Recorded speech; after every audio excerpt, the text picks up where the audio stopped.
ರೇಣುಕಸ್ವಾಮಿಯ kidnap and murder ಕೇಸ್ನಲ್ಲಿ ದರ್ಶನ್ ಜೊತೆಗೆ ಅವರ ಇಡೀ ಗ್ಯಾಂಗ್ ಜೈಲು ಊಟ ಮಾಡೋಕೆ ಆರಂಭ ಆಗಿ ಅಂದರೆ ಜೈಲು ವಾಸವನ್ನು ಅನುಭವಿಸೋಕೆ ಆರಂಭ ಆಗಿ ಹತ್ತತ್ರ 1 ತಿಂಗಳು ಕಳೆದಿದೆ. ನಮ್ಮ ಹೊಟ್ಟೆ ಎಷ್ಟು ಉರಿಸ್ತಾವ್ರೋ ಆ ಭಗವಂತನ ನೋಡಿದ್ರೆ ಸರು ನಾಷ್ಟ ಮಾಡಬೇಕು. ಸದಾ ರುಚಿಯಾಗಿ ಕಂಡ ಜಾಗದಲ್ಲಿ ಬೇಕಾದ ಊಟವನ್ನು ಚಪ್ಪರಿಸ್ತಾ ಇದ್ದ ದರ್ಶನ್ಗೆ ಯಾಕೋ ಜೈಲು ಊಟ ಒಗ್ಗುತ್ತಾ ಇಲ್ಲ.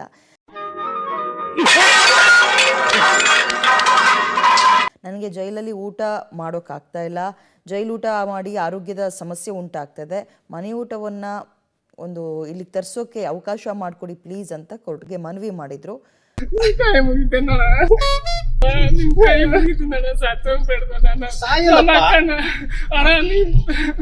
2 ವರ್ಷದ ಹಿಂದಿನ ಹೆಲ್ತ್ ರಿಪೋರ್ಟ್ ಅನ್ನ ಕೊಟ್ಟಿದ್ದಾರಂತೆ. ಓಕೆ, ಇಲ್ಲೂ ಕೂಡ ಕಳ್ಳಾಟ ಆಡೋಕ್ ಮುಂದಾಗಿದ್ದಾರೆ ಅನ್ನುವಂಥದ್ದು ಗೊತ್ತಾಗ್ತದೆ. ನೀನ್ 7 ಮಿಂಡ್ರಿ ಆದ್ರೆ ನಾನು 14 ಮಿಂಡ್ರಿ.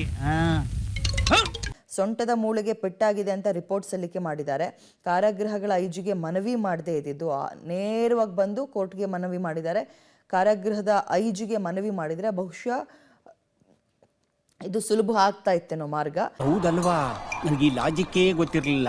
ಹೆಂಗ್ ನನ್ನ ಮಗ ಅಂದಮೇಲೆ ಇವಳು ಹೇಳ್ದಂಗೆ ಫಾಲೋ ಮಾಡಬೇಕು.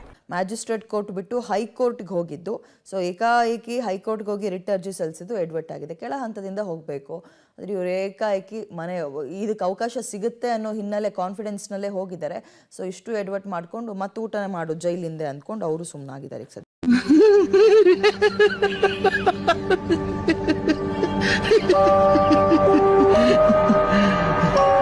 ಈಗ ಮತ್ತೆ ಭೇಟಿಯಾಗೋಣ. ನಮಸ್ಕಾರ. ಇದು ಮನಸ್ಸಿಗೆ ನಾಲ್ಗೆಗೆ ಮಧ್ಯ ಇರೋ ಫಿಲ್ಟರ್ ತೆಗೆದಾಕ್ಬಿಡುತ್ತೆ, ಒಳಗಿರೋದೆಲ್ಲ ಹೊರಗೆ ಬರುತ್ತೆ. ನನ್ನ ಪ್ರಕಾರ ಇದೇ ಗಾಡ್ ದೇವ್ರೇ.